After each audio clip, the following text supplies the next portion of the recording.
أنا هند رستم. يمكن أغلبكم يعرفني بلقب مارلين مونرو الشرق، لقب اتحط عليا من الصحافة زمان، بس الحقيقة أنا عمري ما كنت نسخة من حد. أنا كنت هند وبس، الست اللي اتحبت واتكرهت واتشافت كرمز للإغراء واتشافت كمان كرمز للفن الحقيقي. يمكن صورتي اللي فضلت في دماغ الناس هي الأنوثة والجرأة، بس جوايا كنت بنت مصرية عادية، ليا بيت وحلم وذكريات. النهاردة هاخدكم في رحلة حياتي. اتولدت يوم 12 نوفمبر سنة 1931 في حي محرم بك بالإسكندرية. أبويا كان ضابط شرطة، رجل شديد وحازم، كان عايزني دايما أكون منضبطة مطيعة.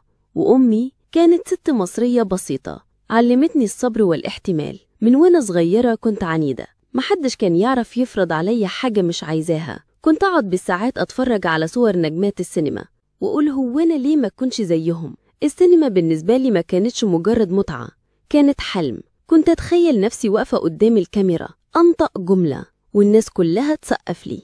اللي حواليا كانوا شايفين ده هوس طفلة، بس أنا كنت مؤمنة إني هبقى نجمة. حلمي بدأ يتحقق وأنا عندي 16 سنة لما دخلت أدوار صغيرة كومبارس. كنت بظهر في الخلفية من غير صوت ولا حتى نظرة، لكن أنا كنت فرحانة عشان عارفة إن البداية مهما كانت صغيرة أهم حاجة إن الواحد يبدأ. المخرج حسن الإمام كان أول واحد يبصلي ويشوف إني ممكن أبقى أكتر من مجرد كومبارس. اداني أدوار صغيرة في البداية، لكن هو كان عنده عين تقدر تميز، وأنا استغليت الفرصة. اتعلمت إزاي أوجه الكاميرا، إزاي أسيطر على تعبيري. ما كنتش ناوية أبقى وجهي يعدي كده وخلاص، كنت ناوية أبقى اسم. سنة 1954 شاركت في فيلم الستات ما يعرفوش يكذبوا، ده كان أول عمل يخلي الجمهور يفتكرني. بعدها عملت فيلم رد قلبي سنة 1957 مع شكري سرحان. الدور ده عرف الناس إني موجودة، إني مش عابرة. كنت لسه صغيرة، لكن كنت بحس إن قدامي طريق كبير لازم أمشيه. سنة 1958 كانت نقطة التحول. قدمت فيلم باب الحديد مع المخرج العبقري يوسف شاهين. الدور ده غير مساري بالكامل. لأول مرة النقد والجمهور اتفقوا إن هند رستم مش مجرد وجه جميل، أنا كنت ممثلة قادرة تقدم أدوار صعبة وتوصل مشاعر حقيقية. بعد الفيلم ده بقيت مش بس نجمة شباك، لكن كمان فنانة معترف بيها. الصحافة والجمهور أطلقوا علي لقب ملكة الإغراء، بقيت همز للأنوثة في السينما. بس أنا عمري ما شفت نفسي كده. أنا كنت ممثلة، أي دور أقدمه كان عشان أوصل فكرة أو إحساس. الإغراء بالنسبة لي كان وسيلة درامية مش غاية، ويمكن عشان كنت مختلفة فضلت في مكانة محدش قدر ينافسني فيها. قدمت أفلام كتير محفورة في ذاكرة السينما. إشاعة حب سنة 1960 مع عمر الشريف وسعاد حسني، الكوميديا الخفيفة اللي ما زالت الناس بتحبها. ابن حميدو مع إسماعيل ياسين، الكلاسيكية اللي لحد النهاردة بتضحك أجيال. شفيقة القبطية، فيلم مليان دراما وتراجيديا. الحلوة عزيزة، صراع في النيل مع عمر الشريف ورشدي أباظة. كل فيلم كان إضافة، وكل مشهد كنت بحاول أخليله علامة. أنا كنت محظوظة إني عشت وسط جيل ذهبي. رشدي أباظة كان أخ وصديق، فريد شوقي الوحش إنسان طيب وقريب، يوسف شاهين مخرج مهووس بالفن، كان يطلع مني طاقات ما كنتش أعرف إنها موجودة.